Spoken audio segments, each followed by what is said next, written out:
కలిగి ఉండకూడదు, మచ్చరం ఉండకూడదు. ప్రేమ దీర్ఘకాలము సహించును, దయ చూపించును, ప్రేమ మచ్చర పడదు. ఇది యేసుక్రీస్తు వారి ప్రేమ. దేవునికి స్తోత్రం.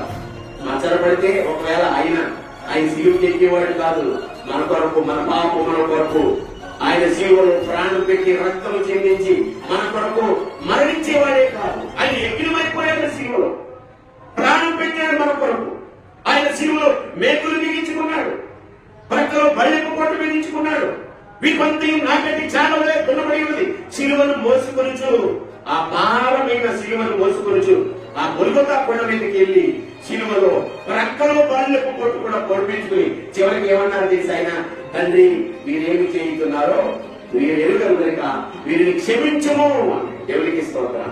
ఆయనలో మచ్చరం ఉంటే క్షమించమని ఎలా అంటాడండి? ఇది గ్రహించవలసిన విషయం. లోకంలో